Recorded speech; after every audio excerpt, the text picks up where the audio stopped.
Welcome back to Silverstone and the Power Maxed Mini Challenge, where we still have one more race for you.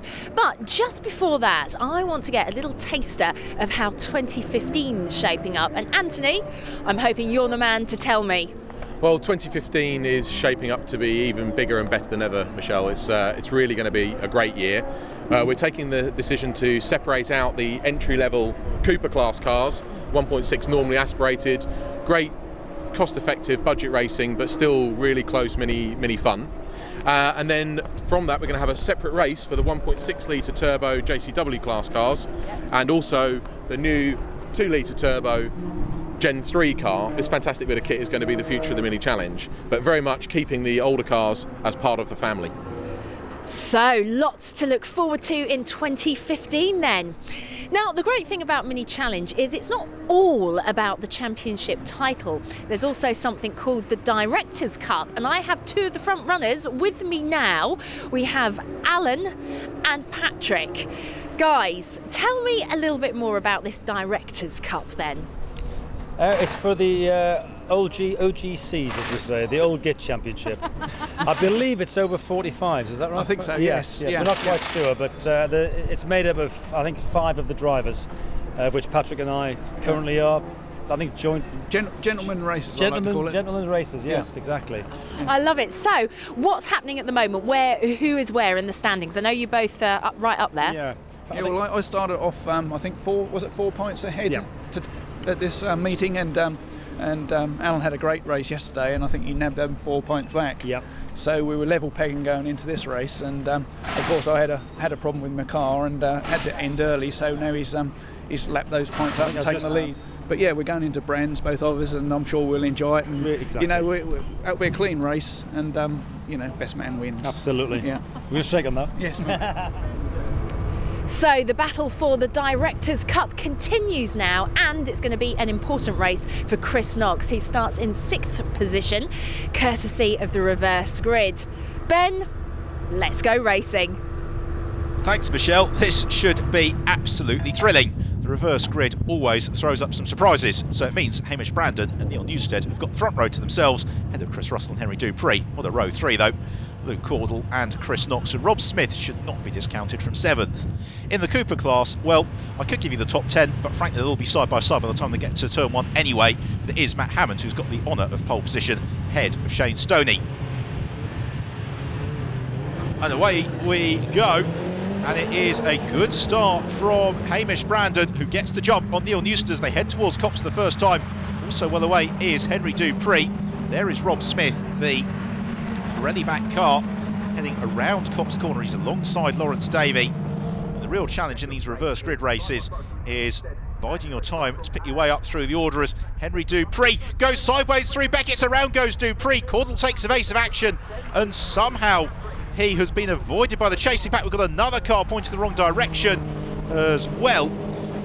But they, with the exception of William Phillips, I think have all just about stayed out of trouble. Phillips onto 2 wheels as he rejoins the fray. Chris Russell also is going to come back into the pack a long way down. And already the field, particularly amongst the JCW class, somewhat torn asunder at the first sequence of turns. But look at what that means for the Cooper class. They are 5 or 6 wide, disputing 3rd place in the class. It's Max Lever who doesn't know where to look in his mirrors, because they are completely filled with Mini Cooper cars as they turn through Stowe Corner. We've got some of the recovering JCWs in amongst it as well. Meanwhile, Lawrence Davey has got Mark Stewart, Alan Taylor and Kevin O'Connor. And here's tell, there's O'Connor, black car this year. You may recall he's raced a red car for several seasons prior to this. The silver machine of Taylor, the black machine of Mark Stewart, meanwhile, looks to the inside of Lawrence Davey. As Hamish Brandon leads the way from Neil Newstead.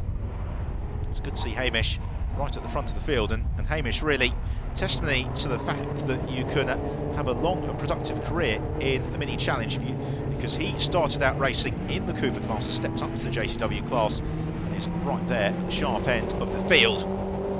But he's about to lose the lead to Neil Newstead. Luke Cordell also looking to follow through as well, with Chris Knox and Rob Smith very much in the mix. That quintet moving clear of the rest of the field. It's Lawrence Davey and Mark Stewart having a fairly tight That's to be said.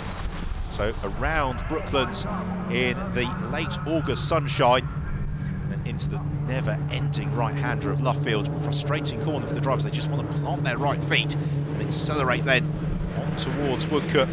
It's Neil Newstead who has got the slenderest of margins over Luke Caudle in terms of the championship.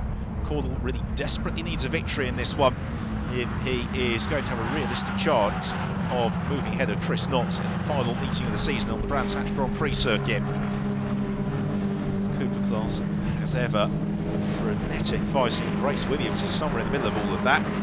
She has got William Davison looking to challenge around the outside. Newstead, Luke Caudle, fight for the lead, and Caudle to the inside of Neil Newstead and moves ahead of Newstead, takes the advantage.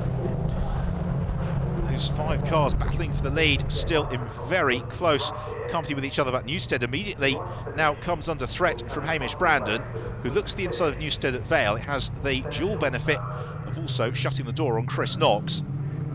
There's Rob Smith next along. Knox has got a good run here on Hamish Brandon through club. Brandon comes just in time ahead of his compatriot, Chris Knox. Davidson in the thick of the action, also Pete Dearman as well. The number 11 car, Grace Williams. Shane Stoney, a somewhat muted weekend, but he is in the middle of that scrap. Out of farm on the brakes into village, and Chris Knox looks to the inside of Hamish Brandon and makes contact with Neil Newstead. Around goes Newstead. Knox should continue. Oh, but there's smoke pouring forth. I think that's just bodywork rubbing against the tyre. Uncharacteristic that from Chris Knox. He's normally a very, very clean and contact-averse driver. I'm sure there may be a story behind it that we'll unpick later. Well, let's have another look at it. Knox looking to make move on Hamish Brandon on the brakes. The car just not slowing. And tags Neil Newstead, tips Neil into a spin.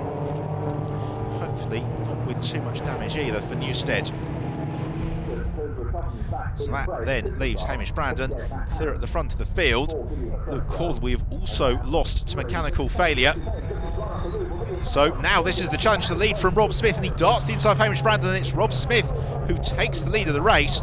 And Brandon has got Lawrence Davey now looking to demote him to 3rd.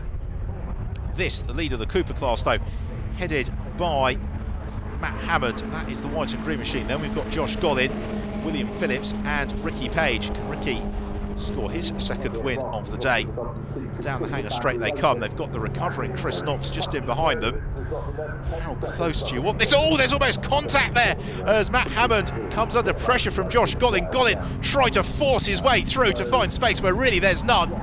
That was assertive stuff from Josh Gollin, but he forces his way to the head of the Cooper class. William Phillips trying to thrust past as well. They're almost 4 wide heading into the Vale. Gollin to the inside. Matt Hammond determined to reclaim the advantage in the Cooper class. Onto 2 wheels from Josh Gollin as he just about preserves the class lead. Hammond, Phillips and Page 3 wide coming out of club corner as they accelerate past the wing pits. What a fantastic race this is amongst the Cooper class cars. Meanwhile, the race in the JTW class is claimed for Rob Smith. 2nd place goes the way of Lawrence Davey, and 3rd to Mark Stewart. Delight for Davey. And the Cooper class, Josh Gollin, the car sporting the trophies of a race hard fought, and it is going to be a race hard won as he heads out of Woodcote corner and takes the Cooper class win. 2nd place going the way of Matt Hammond, and 3rd to William Phillips after that absolutely ferocious scrap. A look then at the results. Victory for Rob Smith from Lawrence Davey and Mark Stewart. Hamish Brandon in 4th from Chris Russell and Kevin O'Connor. Chris Knox recovering to 10th despite that drama. That fantastic Cooper class race claimed by Josh Gollin from Matt Hammond and William Phillips from Ricky Page and Gideon Cresswell. Shane Stoney 7th place, enough to give him the Cooper class crown.